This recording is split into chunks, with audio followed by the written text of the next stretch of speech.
It's too many errors, Craig. Really, first half sort of stuffed you, and then they shut you out. But yeah, the Panthers are really good at playing the possession game and the field position game, and they did a great job there in the first half. But with all due respect, we really helped them. We didn't shoot ourselves in the foot. We just blew our feet off in the first half.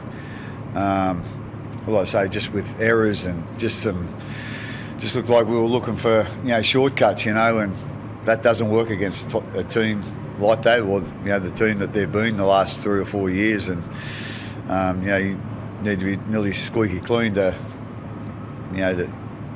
go with them. But like I say, the first half was really disappointing. How many errors we made. As I said, just some. I don't want to say dumb things, but they were dumb things, and that put a lot of pressure on us and took a lot of pressure off them. And the second half, it was a real arm wrestle. And again, I think we were probably a bit fatigued in the second half. We didn't really look likely to score a try, to be quite honest. I don't know whether that was a bit of fatigue or whether it was a lack of communication. But I was really happy with our effort in the second half. I thought we tried really hard. Having said that, I think we tried. Our effort was okay in the first half, but like I say, the amount of errors that we made, you're never gonna go close to a team like Penrith if you play like that. How much improvement is to be made to beat a team like Penrith? Right now, they look almost unbeatable. Yeah, like I say, they've been the team for 3 or 4 years now, and they just seem to get a little bit more resilient every year. So they're a real tough team to beat, real tough team, and you got to do a whole heap of things right, and you got to do them for 80 minutes if you're going to be a chance. So we didn't do that tonight, but obviously there's some things that we learned tonight. And we just need to make sure we work on them, and if we do happen to play them again, we'll be a little bit better prepared. But with all due respect, we knew what we were coming into tonight. We know the sort of team they are. We knew what we had to do, but we just couldn't quite do it, especially in that first half, where, as I said, we just took too many shortcuts, or tried to take too many shortcuts, and they'll always clean you up from there. Things that never help when you lose your best player from last week. Jerome Hughes. What happened with Hughesy? What's the issue there?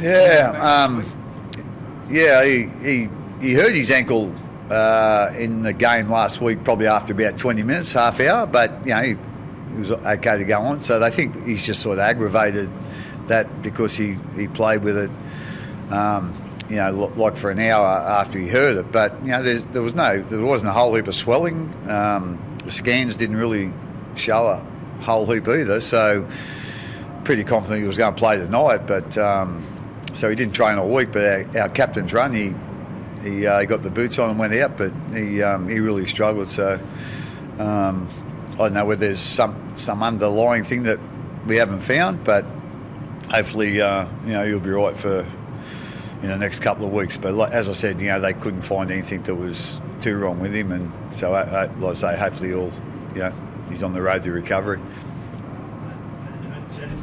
Craig, you obviously lost Xavier in the build-up, and then what's the situation with him? Yeah, he's done fortunately, he hasn't done the ACL. I think they thought it was going to be I think they thought it was an ACL to start with, but it's a medial. They think he's torn it. He's done a fair job by the sound of it. So with only 4 weeks to go, his season's probably done.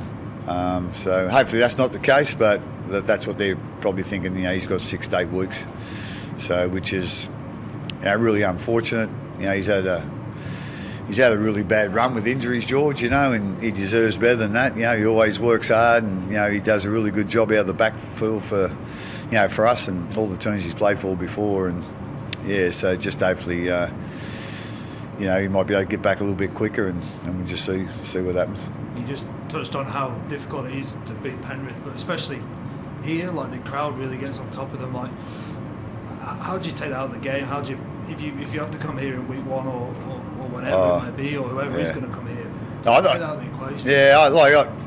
I think it doesn't matter where you play them. They're always going to be hard to beat. And I think all teams are a little bit hard to beat at home, but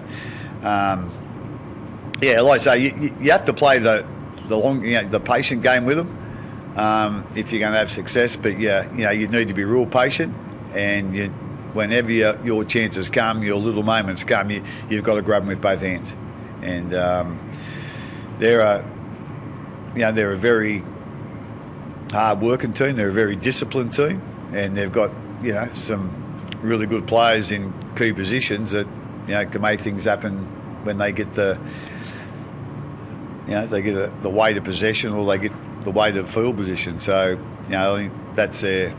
I don't think their game plan is too hard to see, but stopping it's another thing. And like I say, the way we sort of handled the first half, we were never going to handle that. But like I say, I was really happy with the way we responded the second half, and thought our effort was great. And like I say, it was only, I think, 6-0 in the second half. So I know you're probably not cheering too loud when you don't score in the second half, but I just thought after the first half we were probably our communication was out, and from the fatigue that we had in the first half. So like I say, we know what we need to do.